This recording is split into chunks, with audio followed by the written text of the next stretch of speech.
مجھے اس شخص پر تعجب ہوتا ہے جو روز دیکھتا ہے کہ اس کی سانس اور عمر کم ہو رہی ہے اور وہ موت کے لیے تیاری نہیں کرتا۔ پریشانی میں مذاق اور خوشی میں طعنہ مت دو، کیونکہ ان سے رشتوں میں موجود محبت ختم ہو جاتی ہے۔ ہم تکلیف کے جس مقام پر بھی ہو، ہم سے آگے ضرور کچھ لوگ ہوتے ہیں۔ انہیں دیکھ کر ہمیں شکر کی لاٹھی تام لینی چاہیے تاکہ راستہ سہولت سے کٹ سکے۔ مومن بندے کی نشانی یہ ہے کہ جب اس کی موت کا وقت قریب آ جاتا ہے تو اس کے چہرے پر مسکراہٹ بھی آ جاتی ہے۔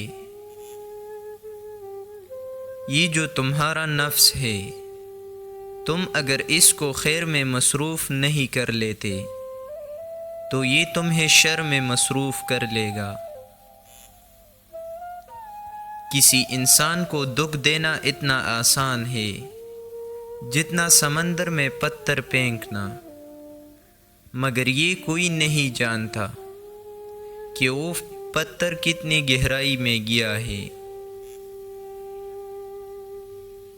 بدبخت ہے وہ شخص جو خود تو مر جائے لیکن اس کا گناہ نہ مرے، جیسے کوئی ایسی برائی کا کام کرتا ہو جس کو اس کے وارث جاری رکھے۔ ایمان اور حیا دو ایسے پرندے ہیں کہ اگر ان میں سے ایک اڑ جائے تو دوسرا خود ہی اڑ جاتا ہے۔ کچھ لوگوں کو ہم عزت دینا چاہتے ہیں مگر وہ اپنے رویے سے ثابت کر دیتے ہیں کہ انہیں اس کی ضرورت نہیں۔ نفس کا تزکیہ چاہتے ہو تو 3 باتوں کو اپنی عادت بنا لو: نعمت پر شکر، تکلیف پر صبر اور گناہ پر توبہ۔ ہم میں سے زندہ وہی رہے گا جو دلوں میں زندہ رہے گا، اور دلوں میں زندہ وہی رہتے ہیں جو آسانیاں بانٹتے ہیں، محبتیں بانٹتے ہیں۔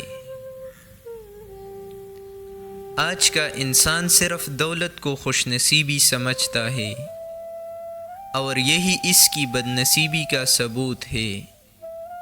خوش نصیبی وجود کا ظاہر نہیں، وجود کا باطن ہے۔ اگر ہم اپنے فرائض ادا کرنا شروع کر دیں تو ہمارے حقوق کا مسئلہ خود بخود حل ہو جائے گا، کیونکہ ہمارے فرائض دوسروں کے حقوق ہیں۔ اگر اللہ نے وہ لے لیا جسے کونے کا تم تصور بھی نہیں کر سکتے تھے تو یقیناً وہ کچھ ایسا بھی دے گا جسے پانے کا تم نے سوچا بھی نہ ہوگا۔